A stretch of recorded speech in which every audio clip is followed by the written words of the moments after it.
wabarakatuh dan salam sejahtera saya ucapkan kepada rakan-rakan sekalian. Okey, nama saya sebelum tu saya ingin memperkenalkan nama saya terlebih dahulu selaku pengacara pada hari ini iaitu Nur Fazilah binti Musin. Nama matrik saya I21205719 dan saya mengambil jurusan Ijazah Sarjana Muda Pentadbiran Perniagaan. Okey, pada petang ini kami akan mengadakan sembang santai saya dan 4 orang lagi rakan saya. Okey, pada hari ini kami akan mengupas tajuk buku yang saya pegang ini iaitu Langkah untuk Mengatasi Tekanan. Seperti yang kita sedia maklum, masyarakat sekarang mudah menghadapi tekanan dan mereka akan membiarkan tekanan mereka berlarutan tanpa mencari langkah untuk mengatasi tekanan tersebut dan akan menyebabkan diri mereka akan dibelenggu dengan tekanan yang berterusan. Jadi hari ini saya bersama-sama dengan 4 orang rakan saya iaitu Nur Atira, Siti Khadijah, Zainul dan Zarif akan membahas topik ini sebentar lagi. Hai, Assalamualaikum. Nama saya Siti Khadijah binti Sahari. Nombor matrik I21205718. Saya mengambil jurusan Ijazah Sarjana Muda Pentadbiran Perniagaan. Hai, nama saya Nur Atira binti Muhammad Idifiti. Nama matrik saya I21205717. Saya mengambil jurusan Pentadbiran Perniagaan. Hai semua, saya Zainul Mutakim Yatim, I2220646. Saya mengambil jurusan Sarjana Muda Kewangan Islam. Hai, nama saya Muhammad Zahri bin Muhammad Zulkifli, Ijazah Sarjana Muda Pengajar Islam, nombor matrik I21205800.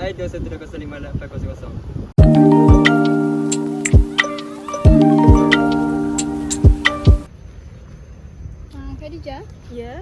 bolehkah saya bertanyakan kepada awak langkah-langkah untuk menghilangkan tekanan? Sebab sekarang saya tengok masyarakat kita banyak menghadapi tekanan, tak kira daripada segi bekerja, belajar dan sebagainya. Sebab banyak di kalangan mereka yang menghadapi tekanan tetapi mereka membiarkan tekanan mereka berlarutan tanpa mencari solusi langkah-langkah untuk menghilangkan tekanan. Jadi saya nak bertanya kepada Khadijah, langkah-langkah untuk kita hilangkan tekanan tersebut. Baiklah. Kebetulan saya pun tengah baca buku langkah-langkah ni. Okey, jadinya apa yang saya tahu adalah kita boleh dapat khidmat kaunseling daripada mana-manalah yang buka untuk perkhidmatan kaunseling ni. Boleh kita berinteraksi luah apa yang kita rasa. Okey, selain itu juga adalah terapi membuka laluan iaitu buat senaman seperti Tai Chi. Yang kita tahu orang Cina selalu melakukan aktiviti tu pada waktu pagi, petang. Bila dengan melakukan aktiviti sebegitu, kita dapat hilangkan stres kita. Jadi okay. Khadijah sendiri, apakah yang langkah yang Khadijah pilih untuk hilangkan tekanan tersebut? Kalau macam saya ada bela haiwan peliharaan iaitu kucing. Jadinya dengan bercakap dengan kucing pun dapat mengurangkan stres saya. Oh, baru saya tahu cakap dengan kucing pun boleh hilangkan tekanan. Jadi bolehlah cuba-cuba ya. Okey, rakyat ataupun masyarakat kita sekarang sering menyangka bahawa berlakunya tekanan adalah disebabkan pengurusan masa yang tidak baik, pekerjaan dan pembelajaran. Tetapi bagi saya ada kadang-kadang kita tak bekerja pun tapi kita boleh dapat tekanan. Dan untuk mengetahui penyebab lain yang berlakunya tekanan, saya rasa saya nak tanya kepada seseorang lah apa penyebab yang berlakunya tekanan. Okey.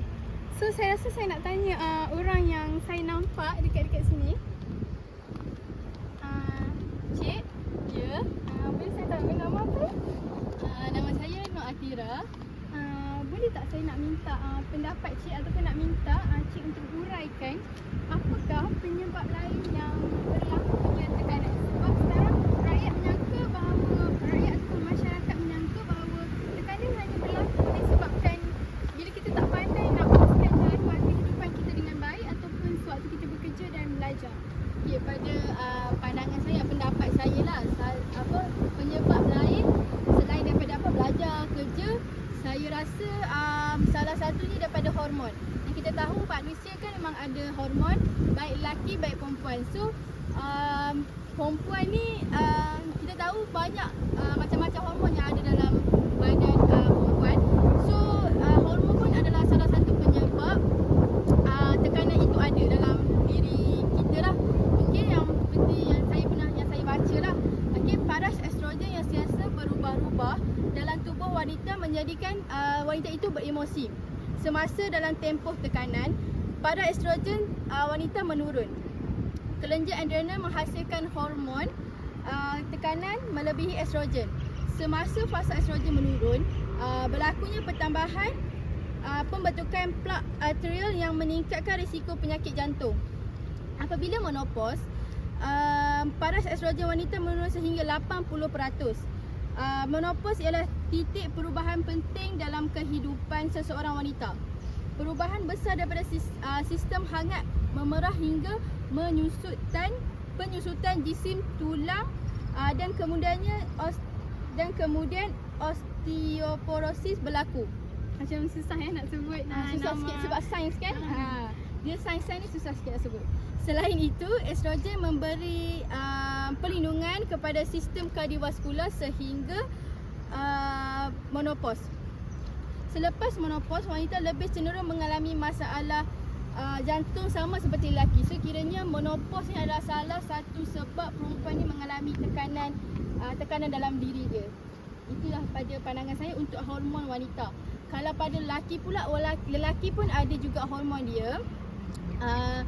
Lelaki ni dia punya hormon ni lain. Kalau perempuan menopause, lelaki ni dia penurunan paras testosteron berkait dengan tekanan fizikal dan fisiologi.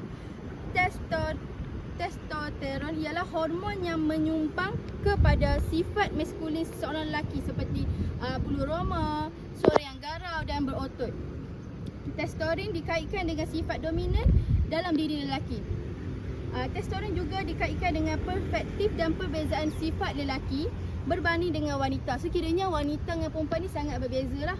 Okey, cara mereka belajar, kerasional dan keengganan mereka untuk meluahkan perasaan menunjukkan yang mereka sememangnya seorang lelaki. So kiranya lelaki ni akan tunjuk dia punya dia punya sifat lelaki dia tu. So kalau macam perempuan dia macam tak sangat nak tunjuk dia sifat perempuan. Lelaki ni lain. Okey. Kedua-dua jantina berbeza dari segi fizikal dan mental. Kiranya perempuan dan lelaki ni dia punya fizikal mental dia sangat berbeza. Okey, itu je pada saya sebab lain tekanan. Okey, terima kasih Atira. Okey, sekarang baru saya tahu, tetapi apa conclusion yang saya dapat buat daripada apa yang Atira terangkan tadi. Saya rasa peratusan wanita yang menghadapi tekanan lebih tinggi daripada lelaki. Okey, terima kasih Atira atas perkongsian. Terima kasih juga sudi bertanya soalan dengan saya. Okey. Okey Khadijah, boleh tak saya nak tanyakan kepada awak satu soalan yang saya rasa membelenggu saya. Sebab ke mana-mana saya pergi, saya selalu dengar orang akan cakap pasal tekanan je. Maksudnya sekarang ni masalah tekanan semakin berleluasa dalam masyarakat kita. Jadi bolehkah saya tahu apakah punca yang menyebabkan berlakunya masalah ni? Okey, saya sendiri pernah hadapi iaitu sukar untuk tidur. Jadinya bila kita jadi sukar untuk tidur, jadinya kita akan jadi stres lah. Kita nak tidur tapi kita tak dapat nak tidur sebab kita terlalu memikirkan masalah kita. Okey, selain tu kalau saya nak buat assignment ke, saya akan stay up. Jadinya saya akan mengambil kafein iaitu kopi, minum kopi. Okay, sekarang pun saya pernah dengar banyak di kalangan pelajar yang selalu membuat assignment last minute tu pun adalah salah satu punca kepada Ya, tekanan betul. bagi saya. Betul. Sebabkan tu kalau buat kerja last minute jadinya dia jadi kena push jadinya susah lah untuk kita. Okay, selain tu bunyi bising juga. Sekarang ni musim dah orang nak raya. So dengar bunyi mercun dekat rumah-rumah, taman. Kadang-kadang bagi saya bukan sekadar bunyi mercun saja. Sebaliknya orang yang hidup berjiran dalam kawasan rumah taman pun betul. akan menghadapi tekanan tu hari-hari. Ya, betul. Okay, selain itu pengambilan ubat, iaitu saya kalau pening kepala ke akan ambil Panadol, tapi kalau kita sebolehnya ambil ikut sukatan yang diberi seperti 500 mg. Okay, yang tu yang saya tahulah. Okey, terima kasih Khadijah. Okey, sama-sama. Atira, bagi saya Ya. tekanan yang berpanjangan juga tidak baik untuk diri kita dan untuk masyarakat yang lain sebab ia akan memberi impak yang negatif kepada kita. Dan saya ingin tanyakan kepada Atira, apakah impak negatif yang akan dihadapi oleh seseorang yang menghadapi tekanan? Okey, pada pandangan saya, kalau kita terlalu stres, hari-hari stres, macam-macam impak yang negatif akan kita hadapilah dalam diri kita, seperti kita punya organ badan ni mudah rosak. Contohnya macam kalau kita asyik stres, kita gunakan otak sebab kita asyik fikir, so dia akan menjejaskan kita punya kesihatan otak kita. Sometimes yang gunakan otak ni selalunya orang yang belajar, bekerja and then suri rumah sebab dia banyak benda yang dia nak bahagikan antara peribadi and then kehidupan dia bekerja macam mana. Betul lah, itu sebab kita seharian banyak menggunakan otak. So kalau boleh tekanan, kita janganlah ada terlalu banyak sangat tekanan sebab macam-macam lagi kita nak kena buat. Kita ada masalah, macam kita nak gunakan otak ni untuk belajar, kerja, macam tadi cakap pasal hal rumah lagi. So kalau boleh kita janganlah terlampau stres sangat. So kita kurang menggunakan otak tu lah. Okay, seterusnya tekanan boleh mengurangkan sesetengah vitamin yang ada dalam tubuh badan kita. Jadi kita tahu dalam badan kita ni ada macam-macam vitamin. So kalau kita stres terlampau banyak, vitamin yang ada dalam badan kita ni semakin berkurang. So dalam jangka masa yang panjang, kita punya badan ni nanti akan jadi macam mudah sakit. Contoh kita sekarang muda, kita tak dapat rasa benda tu, tapi nanti dalam masa jangka yang panjang, kita dah tua, dah berusia, nanti kita cepat sakit, cepat demam, sikit-sikit sakit. So kalau boleh kita kurangkanlah tekanan tu. Okey, selain tu lagi, tekanan boleh menyebabkan peningkatan kadar denyut jantung, meningkatkan paras kolesterol dan menyebabkan sesak nafas serta ketegangan otot. So kalau boleh kita janganlah, sebab jantung kan, kalau kita sakit jantung tu memudaratkan kesihatan kita. Kita muda lagi, tu kalau boleh jagalah badan kita ni daripada muda, jangan terlampau banyak benda yang fikir. Itulah sahaja daripada saya untuk impak negatif yang akan dapat sekiranya terlalu banyak tekanan. Okey, saya tertarik dengan penerangan Atirah tadi mengenai vitamin sebab selama ni saya pun tak tahu yang kita ada vitamin yang dah tersedia dalam badan kita. Sebab selama ni kita just fikir hari ni nak ambil vitamin apa untuk kuatkan badan kita untuk bekerja seharian. Terima kasih Atirah atas penerangan sebentar tadi. Okey Zarif, boleh saya nak minta pendapat awak? Adakah tekanan ni dia memfokuskan kepada benda yang berlaku dekat sekeliling kita ataupun perkara yang lain? Boleh tak awak berkongsi sedikit? Okey, baik. Tekanan ini memang boleh berlaku kepada keadaan sekeliling dan juga kepada perkara lain. Sebagai contoh, untuk keadaan sekeliling, sebagai contoh, seorang itu bekerja dalam sebuah pejabat dan dia mengalami banyak tekanan disebabkan kerja yang banyak dia perlu laksanakan. Dan lebih lagi tekanan apabila dia tidak mempunyai kemahiran untuk melaksanakan tugasan yang telah diberikan oleh majikan. Sebagai contoh, dia diberi tugasan untuk dalam mengedit ataupun design poster, tetapi dia tiada kemahiran dalam penggunaan perisian seperti Photoshop dan sebagainya. Dia tidak pandai untuk design poster tersebut. Maka disebabkan tidak ada kemahiran itulah yang membuatkan dia mengalami tekanan yang sangat tinggi, sehingga kan boleh sampai tahap dia berhenti kerja. Ada satu data di kajian yang menunjukkan bahawa hampir puluhan ribu dalam masa setahun ini berhenti kerja bersara awal. Disebabkan apa? Disebabkan tekanan yang dia alami.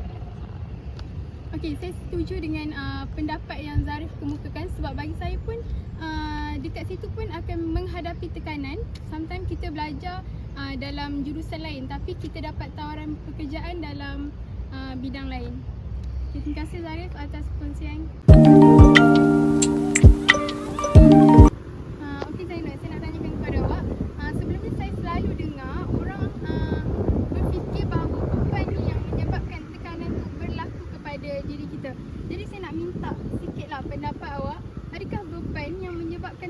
tu boleh berlaku kepada diri kita? Okey, beban ini terbahagi pada dua. Dia boleh menjadi positif dan menjadi negatif. Okey, tekanan bergantung pada cara mental anda yang berfungsi dan apa yang difikirkan, iaitu sikap anda. Sebagai contoh, bertukar kerja menjadi sukar kepada seseorang tetapi menjadi satu benda baik bagi orang lain. Okay, dia akan menjadi sukar kalau orang tu tak boleh buat banyak benda dalam satu masa. Dia akan merasakan benda tu sebagai tekanan lah dalam diri dia. Betul. Itu kita kena cari cara lain untuk mengatasinya. Apa yang sudah dikatakan oleh Zarif. Okey. Zarif, sekiranya kita menghadapi ataupun mengalami tekanan, kita perlu menguruskan tekanan tu dengan bijak. Oleh itu, saya nak tanyakan kepada awak, apakah cara untuk kita mengendalikan tekanan tu dengan baik? Okey, baik. Bila sebut berkenaan tentang pengendalian tekanan ataupun disebutkan pengurusan stres ini, kita perlu untuk merancang apa yang kita nak buat untuk setiap hari kita ni. Kita kena rancang, kemudian kita kena senaraikan apa yang kita nak buat untuk hari ini. Maknanya kita buat jadual harian kita lah. Ya, kita kena buat jadual harian. Kemudian bila sahaja kita dah selesaikan apa yang kita nak buat tu, kita tandakan supaya nanti kita tak adalah sehingga kita buat kerja tu berulang kali. Kemudian kita peruntukan masa dalam masa 24 jam ni, satu tugasan itu berapa jam yang kita nak habiskan, supaya masa kita tak dihabiskan dengan begitu lama untuk kita siapkan satu tugasan Maknanya itu. kita kena bijak lah mengendalikan setiap apa yang kita nak lakukan dalam kehidupan seharian. Betul.